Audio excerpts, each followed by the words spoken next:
You know, it's the one question that every single one of us has to face eventually. The ultimate mystery, right? What really happens when we die? For literally centuries, we've had faith and philosophy, but what if there was actual data? Imagine that. What if we could piece together a map of that journey?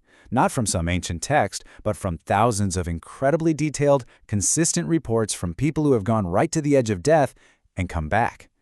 Okay, let's dive into this.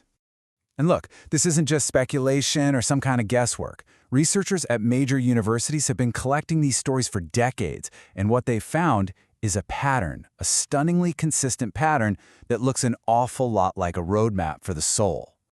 So, where does this map come from?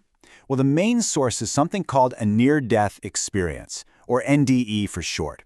We're talking about accounts from people whose hearts literally stopped beating, people who were clinically dead, but somehow came back. They give us this unique, absolutely powerful window into those first few moments after we pass.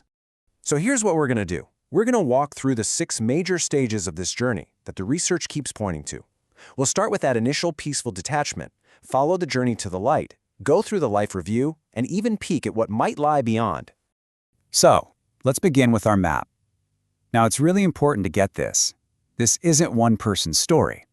Think of it more like a synthesis, a giant composite picture that's been woven together from thousands of individual experiences. And this is grounded in some serious academic work. We're pulling from the foundational research of pioneers like Dr. Raymond Moody, the incredible ongoing studies at the University of Virginia's Division of Perceptual Studies, and even research into past lives from people like Dr. Brian Weiss. All right, let's get to the first step on this incredible journey, the very first moments after your consciousness leaves your body. And I gotta tell you, it is probably not what you're expecting. For so many people, the very first sensation is an out-of-body experience. They describe floating above themselves, watching doctors work on that more, seeing their family react. But here's the crazy part. There's no panic, just this strange, calm, heightened sense of awareness. Many actually say it felt more real than physical life ever did. And get this statistic. Instead of the fear or pain you might expect, right? Around 60% of people report this overwhelming feeling of peace and just profound well-being. It's like all the anxieties of your life just dissolve. Gone. So after that initial wave of peace, the journey continues. And this next stage, well, it's probably the most iconic part of the whole thing, the passage, the journey toward the light. And this chart really shows you how these core experiences stack up. That profound peace is obviously the most common feeling. But look, about 1/3 of people also report going through a tunnel, and a significant number encounter that brilliant light. You can really start to see the pattern emerging, can't you? So the sequence seems to be pretty consistent. First, there's the separation from the body. Then, whoosh, you're pulled into this void, this tunnel, and you're moving fast. And finally, you emerge into a light that everyone describes the same way. Not harsh, not blinding, but a light that feels like pure, unconditional love. Now, the journey so far has been pretty peaceful and transitional, but this next stage, this is where the really deep learning seems to happen. It's called the life review. And this quote just nails it. The life review isn't like watching a movie of your life. It's so much more. It's like a panoramic 360-degree experience where you relive everything, but this time you feel the emotional impact, both the joy and the pain that you had on other people. And researchers think the purpose isn't about judgment, not at all. It's about understanding.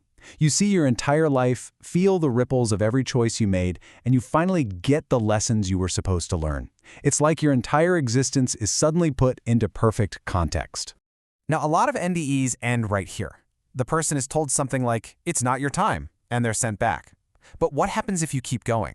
What if you cross that border? Well, this is where the research has to broaden out. Here's a helpful way to think about it. NDEs are like a travel log from the border of a new country. They describe getting there in amazing detail, but reincarnation studies, like the ones from UVA, they're trying to map out the entire country, what happens in between lives and the journey back. And this brings us to the final piece of the map that this research suggests, the idea that death isn't an endpoint at all, but just one part of a much, bigger cycle. And here's what that proposed cycle looks like. You have your life here on Earth, Then there's a period in the afterlife for resting and learning.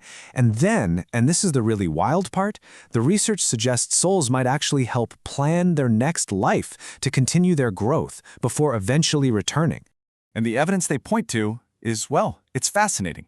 We're talking about cases of little kids who remember stunningly accurate details from past lives that can be verified, or people born with birthmarks that perfectly match fatal wounds from a previous life, or even adults under hypnosis who recall choosing their parents. So when you put all of this research together, from the NDEs all the way to the reincarnation studies, one single powerful theme just keeps coming up. This journey isn't about an ending. It's about a continuous cycle of purpose, of learning, and of growth. Which really just leaves us with one last unavoidable question. If this map is even remotely accurate, if you knew that one day you were going to experience the feelings of every single person in your story, what would you change about the way you're writing it right now?